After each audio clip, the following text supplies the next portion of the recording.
Good morning, everyone. All right, welcome back to a conversation with Dr. Neil, the Real Deal Psychologist. I'm here to give you another little short video, give you some little tips. Trying something a little bit different today. Turned the phone up and down rather than sideways. Got a little feedback that I need to look directly more at the camera. Thought this might be helpful for me. So always open for feedback, guys. That's where we actually grow. We grow at our edges. We grow when we take that feedback and take it seriously and help ourselves move forward a little bit. That's a good way to do that. The feedback I got on one of my videos was, hey, talk to us more about talking to kids. And I thought about that, like, that is one of the top 3 questions that parents, or top 3 comments that parents say when they come in to bring their kid in for therapy or counseling is, they don't talk to me. Maybe they'll talk to you. I want to know more about what they're thinking. I know something's not right. They're not talking with anybody. Can you help me connect with them? Can you get them to talk to you and help me understand what's going on? So yeah, there are some tricks and tips to being able to get kids to connect with you and pay more attention to you, and to be able to share more with you. And so we'll talk about that over the next couple of videos about how to do that, what I've learned over the course of time. Number 1, it's totally normal that as they get older that they don't talk to you as much. Totally normal. It's called developmentally appropriate. They're paying more attention to their peers. They are more value what their peers have to say and the opinions of their peers to them. They think what their peers have to say is more important. There's a variety of reasons for that. They talk like they talk. They're interested in what they're interested in. It's just more important to them, and that's totally normal. If you think back to when you were a kid, there's those points in time where, like, my parents are too old. They don't understand. They don't get it. My friend, he gets it or she gets it. She understands what I'm going through. Totally normal to be in that phase of life as we get older and we push into preteen, into adolescence.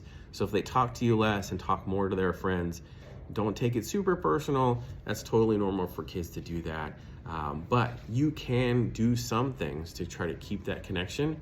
And if you have a positive connection with them and are patient with them, they will come talk to you because you're their best source of information.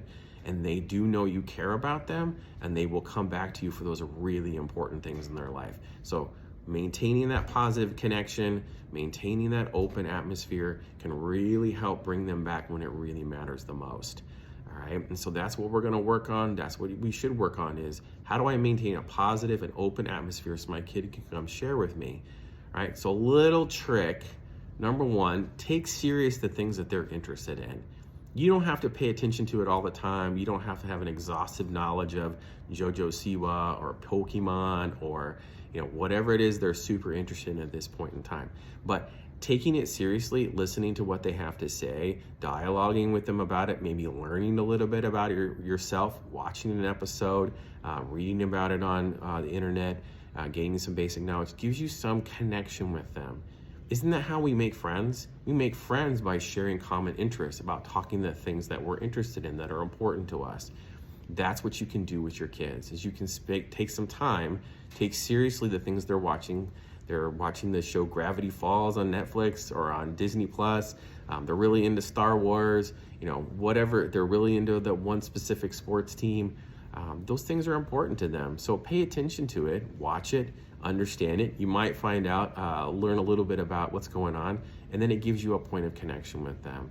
And then they know that you take them seriously, and what's important to them is important to you, which creates a positive and open atmosphere for dialogue. And then when they know that you take what they think is important serious, then they know that you think that they're important. And that's really good. And that's what keeps that positive, open connection, all right? So pay attention, listen to what they talk to about their friends, see what they were watching on television or YouTube or TikTok or social media, and then get into it a little bit yourself. You don't have to spend all your time doing it. A lot of kids like anime. I've watched some of it I'm not really interested in, but I watched enough of it to be able to have a reasonable dialogue, and so the kid can, like, oh, you know what I'm talking about. I don't have to spend 15 minutes explaining it to you. We can actually have a conversation, and so it opens that door for me, all right? So hopefully that's helpful. Take what they have to, take what they're interested in seriously, pay attention, learn a little bit about it, gives you some dialogue points for them, some points in common, all right? Hope you're having a great day. from Dr. Neil, the Real Deal Psychologist. I'll see you next time. Hope this, and have an awesome week.